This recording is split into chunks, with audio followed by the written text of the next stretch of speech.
Iyi ni BBC gahuza miryango ivugira i Nairobi kuri metero 19, 31 ku mirongo ya FM no mu biyaga bigari kuri internet kuri bbcgahuza.com.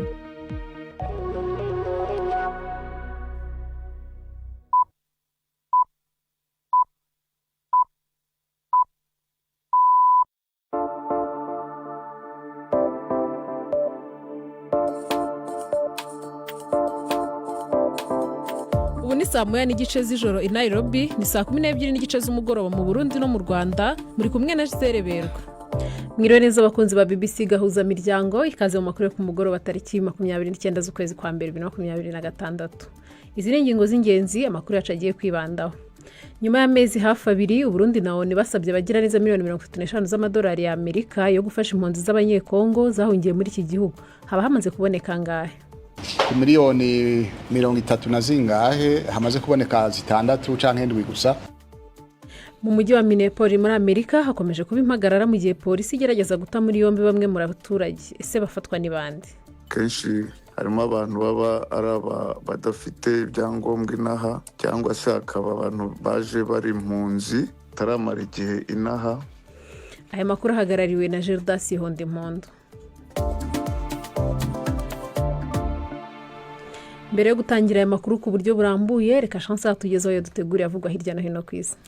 Abashikiranganje b'imigenderanire bishirahamwe ry'ubumwe bwa Buraya bumvikanye gushira umugwi w'igisirikare ca Iran uzwi ku izina rya Iran Revolutionary Guard ku rutonde rw'imigwi y'iterabwoba.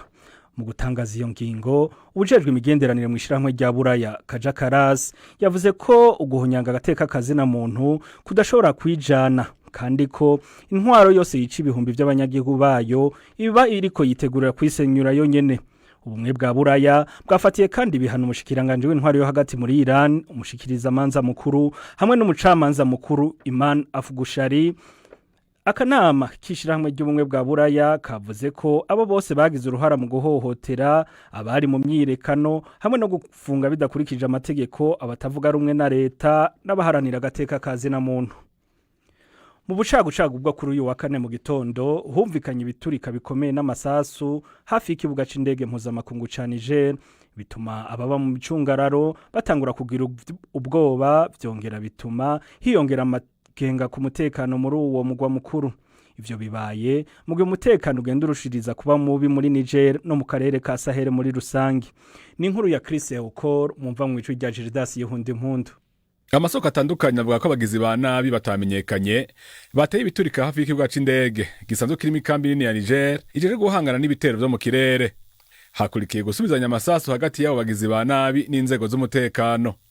Abanyagihugu baba micungararo babwiye amenyesha makuru ko bakanguwe no guturika kudasanzwe kwakurikiwe n'urudavagi rw'amasasu y'ibikoho biremereye. Video zahanahangwe ku mbuga hwaniro zerekana ibisa n'ibimuri vyamurika mu kirere hejuru ya Niamey mwijoro. Bamwe bakavuga ko bwari ubuhinga bwo kwivuna ibitero byo mu kirere bwariko burakora. Abategetsi ba Niger ntaco barashikiriza. Umushikiranganje wa mbere w'Ubwongereza Keir Starmer avuga ko habayeho intambwe nziza cyane mu rugendo rw'i Beijing. Abategetsi bamwegereye batangaje ko habonetse amasezerano yo kwemerera Abongereza kuja mu Bushinwa ta visa, naho bitaramenyekana neza ayo masezerano azogira mu bikorwa. Perezida w'Ubushinwa Xi Jinping yashimangiye ko bikenewe gukomeza imigenderanire y'igihe kirekire mu gihisiri muco yise ibihe bigoye. Umushikiranganje wa mbere w'Ubwongereza yavuze kandi ko yagarutse ku bibazo by'agateka kazina muntu, harimwo ikibazo c'umugwiza atunga afise imitahe mu bimenyesha makuru wo muri Hong Kong Jimmy Lai afunzwe hamwe n'ingene abayisilamu baba ugu bafata mu Bushinwa. Ikigo gikomeye c'imiti c'Abongereza AstraZeneca ciyemeje kongereza umutahe ungana n'imiliyaridi 15 z'amadolari y'abanyamerika mu Bushinwa. Gisele. Urakoze Chansa.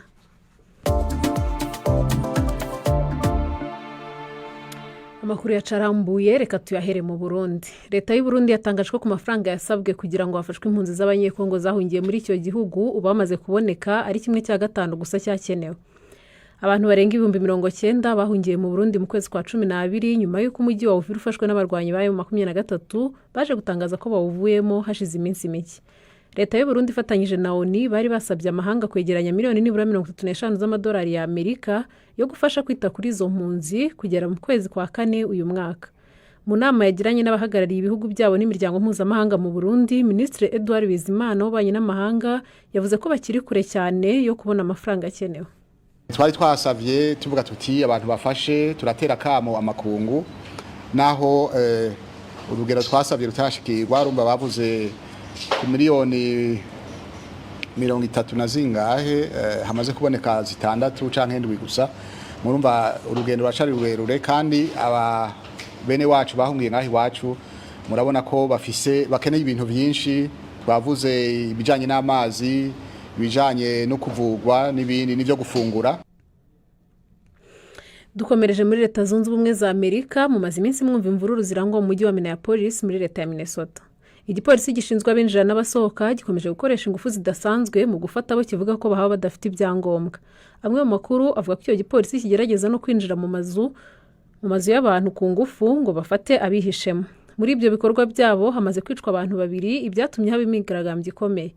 Mukanya navuganye n'umwe mu bariyo amira uko byifashe.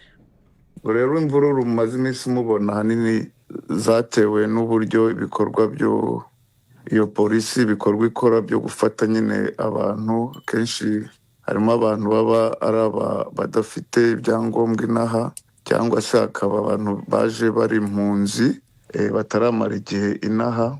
Hanyuma kandi ugasanga byiganje cyane cyane gufata abantu nyine urebye ubwoko butameze nk'ubw'abandi, niko navuga, cyane cyane abirabura bava muri bino bihugu bitari byo muri za Europe urebye. Twagiye tubona babafata ukabona ntibabanje no kumubaza icyangombwa. Babwirwa n'iki ko umuntu ari uwaje vuba wenda utarabona ibyangombwa?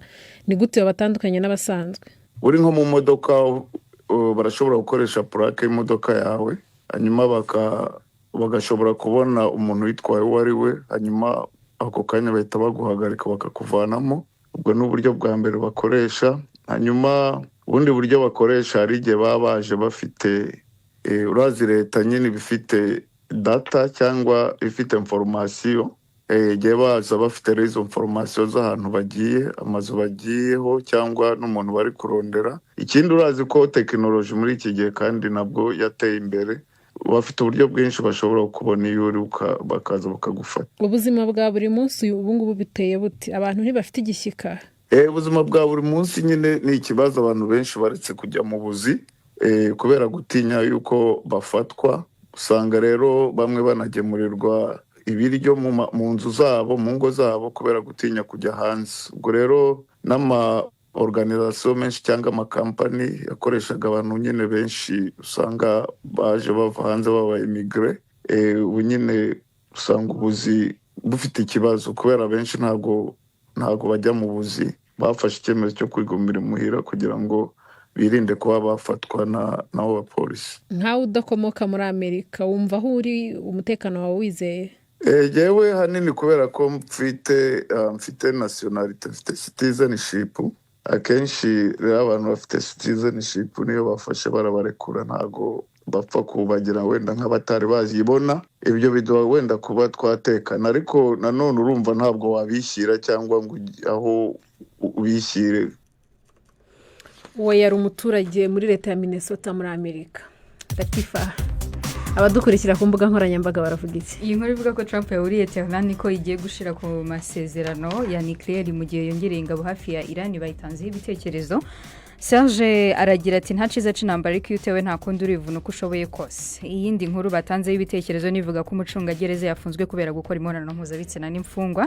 Patrick Niringiyimana yagize ati ubwo se kugirira neza umuntu ufunzwe ni ikibazo koko ku buryo babimuhora? Iyi nkuru nayo ivuga ko abantu 1000 bahunze imirwano ikaze iri kuba mu misozi ya Fizi.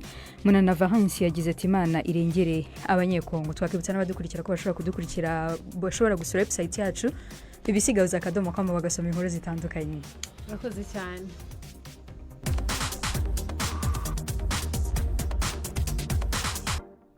Tugarutse mu nkuru zo muri Amerika, imwe mu nkuru iri kuvugwaho na benshi niyo Perezida Donald Trump yari yatangaje asetsa abantu ko yifuza gutereka inzara ziwe nawe zikaba ndende nk'icyamamare Nicki Minaj. Ibi Trump yabivuze ubwo yari mu nama yaberaga i Washington DC yo gufasha imiryango kuzigamira abana babo kuri konti za banki. Minaj yari yatumiwe nk'umwe mu bashyigikira politike za Trump. Iyi nkuru reka tuyibaze Latifa Mutesi.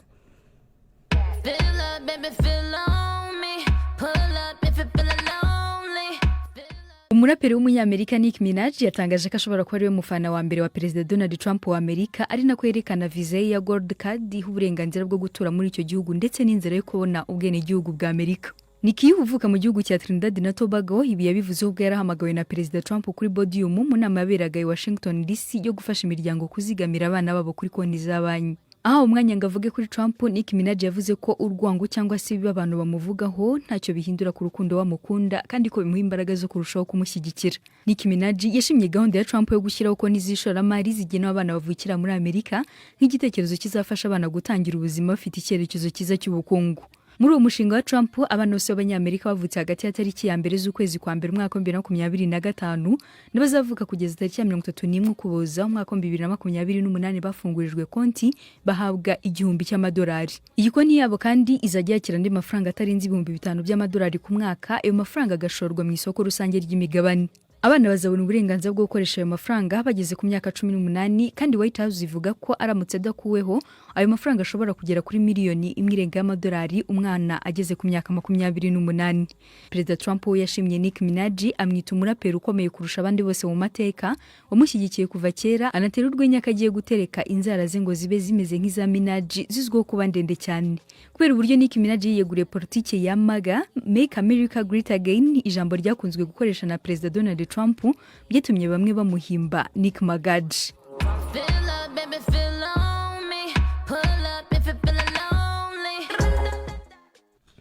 Abakunzi b'urunana kaze mube hafi y'umwanya n'uwanya.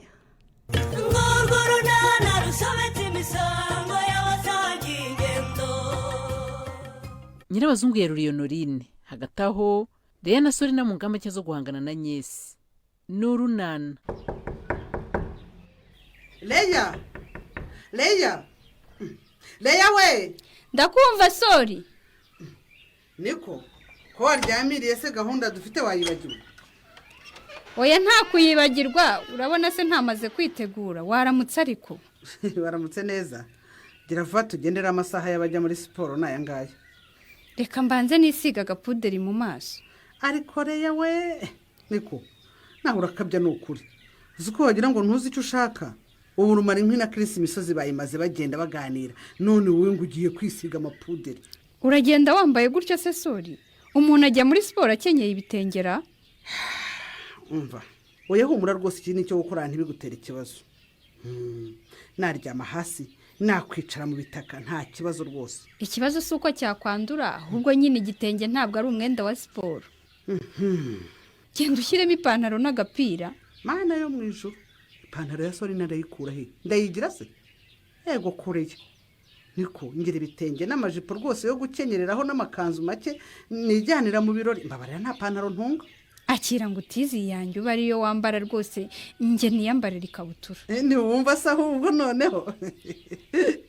Ariko se ugurampa n'agapira ra kuko nyine ndabona iyi pantaro yawe ni nyambara nyine kuri ririba yaryange reka ntago bijyanye pe. Urampa n'umupira. Imipira ndayifite rwose ntugire ikibazo. Uzi ko iyi sinagukwira ahubwo we iragukwiriye neza neza. Inkwira se ntubona ko ihise impambira amabuno n'amatako. Yese si ya myenda ya siporo. Wabonaga se igihe witanyegereye? Yewe hafi urabona uwo twahura niruka amabuno agenda yikoza hirya no hino koko yavuga ikimana. Yewe akira ipantaro yawe. Reka niyambarire igitenge cyanjye pe. Ko numva bipfuye koko. Ubu turajyana muri siporo wakenyeye igitenge witeye ikindi koko? Wigira ikibazo yewe rwose giye mfite ukuntu ngikenyera neza nkagiha intambwe nini ku buryo nyine bitambuza gutambuka. Ndiruka. Umva wapisha Imana nsenga ntiyakwemera ko nseba. Nibutse ko mfite indi pantaro nini cyane yagukwira neza. Reka ahubwo nyiza nuba ariyo wambara di. Uyu mwana wabyutse uza hano kugira utemige. Ca hano dutaye. Natagasura mugira uti. Ubwo nyine arabashaka inkoni. Iyo yiriwe hano rwose ntabwo agera ryama ku manywa nyogoko. Mukomeza kwikinira akirirwa adasinziriye. Ubonye ibyo urataho rero nawe. Umwana wariye se aba afite ikihe kibazo? Yego kurya nibyo ariko no kumuryamisha ni ngombwa. Aho kumwicisha inzara nkuko mubigenza namwicisha ibitotsi bi. Tumwicisha inzara se kuko twabuze ibyo tumugaburira. Ubuse murabifite? cyangwa mwabigiraho si biriya bijumba mwirirwa mumupakira nk'aho umwana wanjye ari ingurube. aha reka mwihorere da migise niwe wakubwiye ko tumuha ibijumba gusa arinda bimbwira se jye simba mbibona yaje nkamutekera akagi simbona ukuntu akameragura nk'umwana utagaheruka koko. none se tuzahora mu bukene turimo uyu munsi nyogoko ejo cyangwa ejo bundi rwose ntituzubura umutwe tukongera tukamubonera ibikomoka ku matungo. wowe na Karemera mwubura umutwe umva byararangiye mwiteye umwaku muzapfa mutongeye kuzazamuka. tuzabuzwa n'iki se kuzanzamuka nta maboko dufite.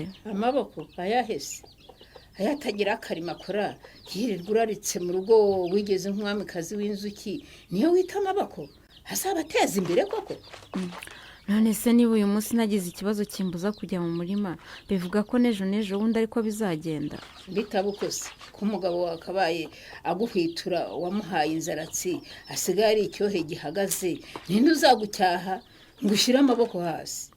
ariko nyogoko ibyo bintu ukunda kubimbwira kandi birambabaza.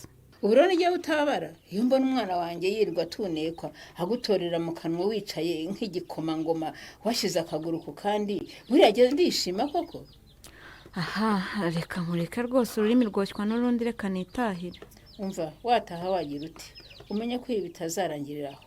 hanze aha hari abakobwa beza bifuza umugabo nka Karemera kandi bashyira amaboko hasi bagakora bakamufasha guteza imbere urugo di.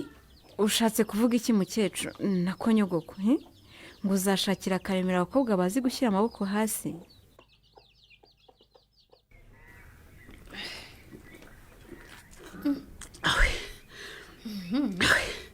yaba naripfuye akira nawe gatomeraho rero.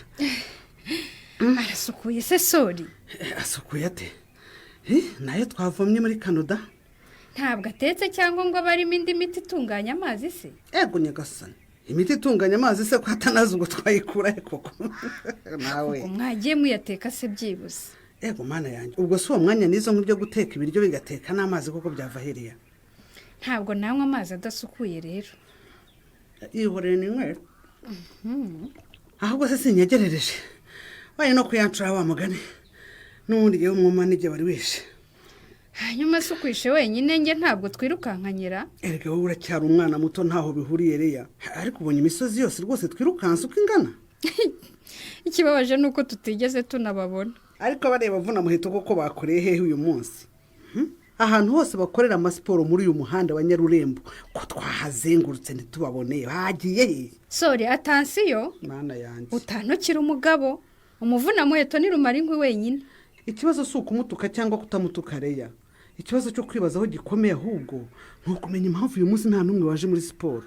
baba barabimenye se ko iyi gahunda tuyifite bagasiba we. ubwo baba barabibwiwe nande koko reya cyangwa hari uwo wabibwiye we hari uwo wabibwiye se muri bo.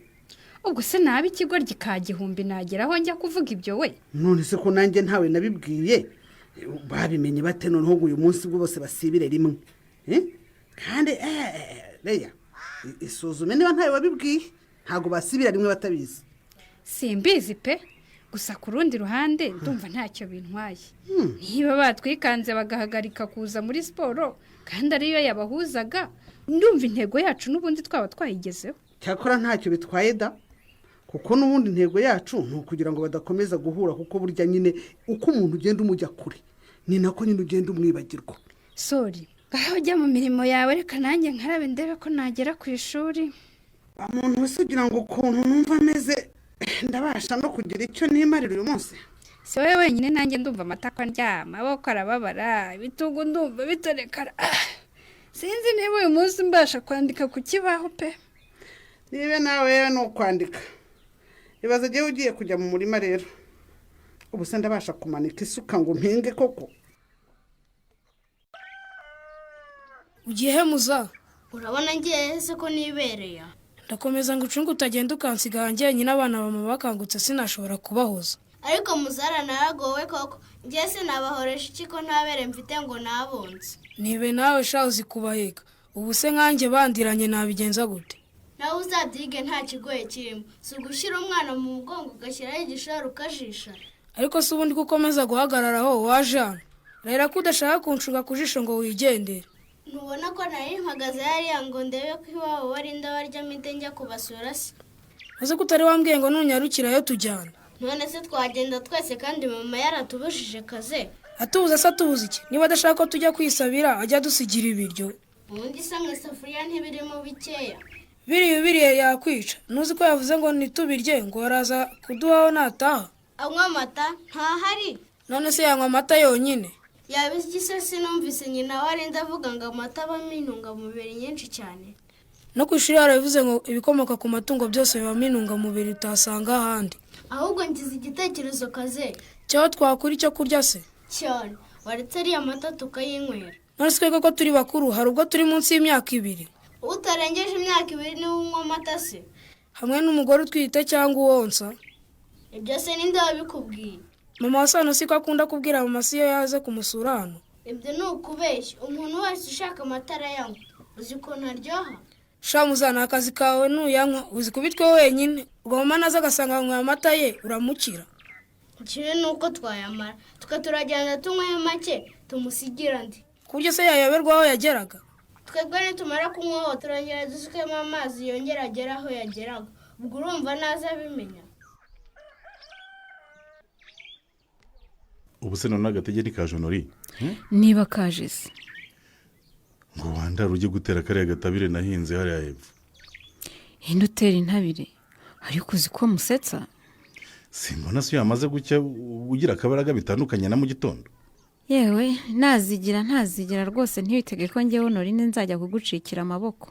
Nukunshikira amaboko se cyangwa nukuyacikira urugo rwawe? Urugo rwanjye ruhise Kareme ko ngende karya rugo nyoko ejo cyangwa ejo bundi yagushakira undi mugore mwiza ugukwiriye wa. Ariko wagiye ureka inyuro nk'izo zidafashije wa mugore we. Ibyo wagiye kwibwira nyoko ko ari wazihagurukije Kareme. Ejo ntiyambwiye ko agiye kugushakira umugore mwiza utarabaye karya rugo nkanjye. None se nyine mama kari mama avuga ibyo ashatse ntamubuza kuvuga. Ku buryo yambwira ngo narakuroze ngagomba kugushakira undi mugore mwiza nyine ngo uzi gukora utari nkanjye w'umunebwe. Nibyo yakubwiye nyine kandi no mukecuru arashaje ntazi ibyo kuvuga nibyo agomba kugumana mu mutima we. None uramushyigikiye rero. Kumushyigikira mbivugiye hehera. Kuvuze se ngarashaje ntazi ibyo agomba kuvuga n'ibyo agomba kugumana mu mutima we ugushatse kuvuga iki? Nyine navuga ko udakwiye rwose kurakara bigeze aho ngaho nuri kubera amagambo yakubwiye kuko nanjye rwose ibyo ambwira byose ntabwo biba ari byiza. Ku buryo rero ambwira ngo nakugize umucakara wanjye ngo wirwa nduhira ngo mbone ibyo ndya. None se nyine we ko atarazi n'impamvu wirirwa wicaye urumva yavuga iki koko?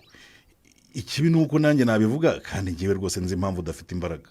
Izo ntabire zawe rero genda uziterere cyangwa nyoko aziguterere kuko n'ubundi yambwiye ko ngiye nta garanti mfite mu rugo rw'umwana we. Ariko amakimbirane yawe rwose na mama zarangira uko bigenze gute? Uzi ko igihe kinini mushobora kumara mubanye neza ari icyumweru kimwe. Atari mama wese uba ushaka kumenya ibyanjye ko ntamwinjira mu buzima ubundi yinjira mu buzima bwanjye gute? Cyangwa se kugira ngo amahoro ahinde ureke tumubwire ko twite ariyo mpamvu nta mbaraga ufite urumva? Areke kujya rwose kwita umunebwe igihe cyose abonye utarimo kumfasha imirimo. Umubwira ibiki Kareme? Mwihorere rwose akomeza ambwira ukuri urumva nubwo gusharira ariko bituma amenya icyo ndi cyo muri uyu muryango wanyu di.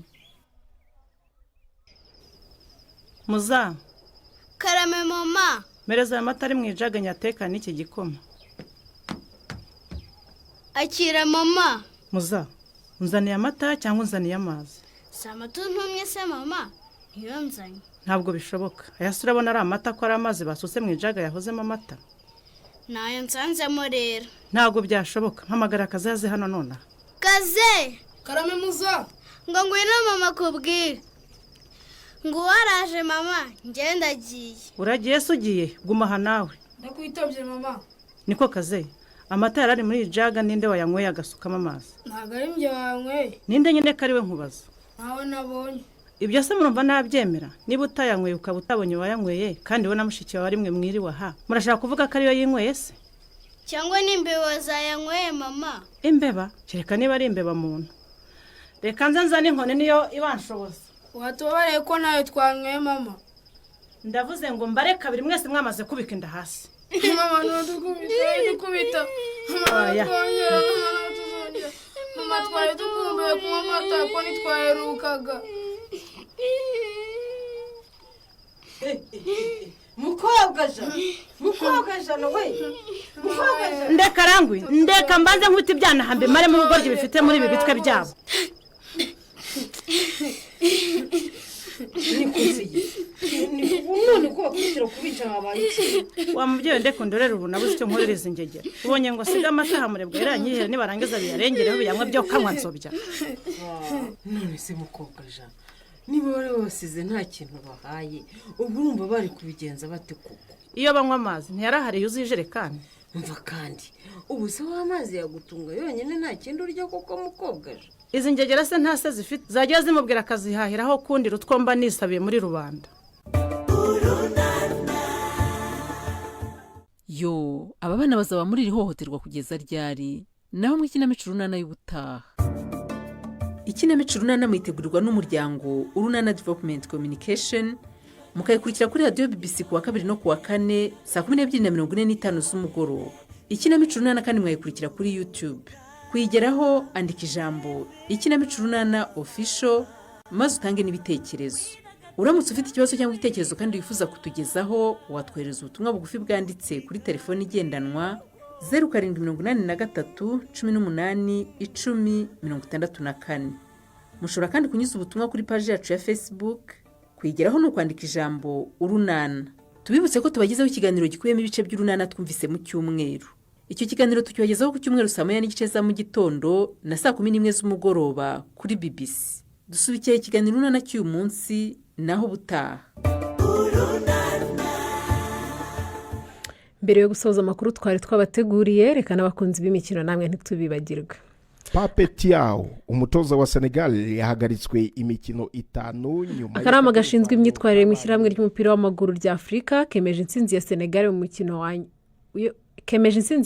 mukino wa nyuma w'igikombe cya Afurika 2025 waranzwe n'imvururu nyinshi ukanarangira Senegal itsinze Maroc 1-0. Ako kanama kafatiye ibihano umutoza na bamwe mu bakinnyi ba Senegal ku myitwarire bagize igihe hakinwaga uwo mukino wa nyuma wabereye muri Maroc. Ni inkuru ya Yves cyane. Pape Thiaw umutoza wa Senegal yahagaritswe imikino 5 nyuma y'akaduruvayo kabaye ku mukino wa nyuma w'igikombe cya Afurika muri Maroc muri uku kwezi. CAF yamuhanishije kandi gutanga ihazabu ihwanye n'amadolari 100,000 ivuga ko ahamwa n'icyaha cy'imyitwarire mibi no kutubaha umukino.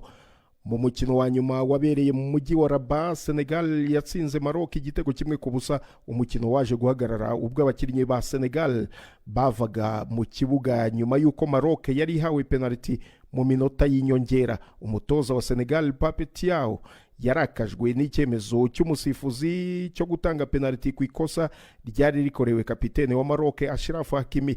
Umukino wahagaze mu gihe cy'iminota 17 imbere y'uko Sadio Mane wa Senegal abwira abagenzi be gusubira mu kibuga. CAF kandi yaharinye abandi bakinnyi babiri ba Senegal, Ilman Ndiaye na Sarr, bahagaritswe imikino 2 kubera imyitwarire idahwitse ku musifuzi. Naho ishyirahamwe ry'umupira w'amaguru muri Senegal ryaciwe amadolari 615. Ku ruhande rwa Maroc umukinnyi Ismail Saibari yahagaritswe imikino 3 anacibwa amadolari 100,000 mu gihe myugariro Hakimi yahagaritswe imikino 2 umwe usubitswe mu gihe cy'amezi 12. Ikindi kandi ishyirahamwe ry'umupira w'amaguru muri Maroc ryatangishijwe ihazabu $315 by'amadolari ku bikorwa bidakwiye byakozwe n'abana bashinzwe gutoragura imipira igiye hanze y'ikibuga bakavogera ikoranabuhanga rya video VAR, bakagora umusifuzi mu kazi ke, hamwe ndetse n'abafana bakoresheje utwuma tw'urumuri rwinshi ruhuma amaso abakinnyi. Maroc na Senegal ziri mu makipe azahagararira Afurika mu gikombe cy'isi gitegurwa na FIFA, ariko CAF yatangaje ko ibihano yafashe birebana n'imikino ya CAF gusa bidashobora kugira ingaruka ku mikino ya FIFA y'igikombe cy'isi izabera muri Amerika, Mexico na Canada. Naha dusoreje amakuru twari twabateguriye kuri uyu mugoroba. Mbibutse ko mushobora kudukurikira no gutanga ibitekerezo byanyu ku mbuga nkoranyambaga zacu nka BBC News Gahuza kuri Facebook na X ndetse no kuri website bbcgahuza.com. Mwari kumwe nanjye Zereberwa, amakuru yahagarariwe na Jean Dasiho Ndimon. Mbashimiye ikipe ngari ya BBC Gahuza miryango twafatanyije kuyategura. Mugira umugoroba mwiza naho ku munsi w'ejo.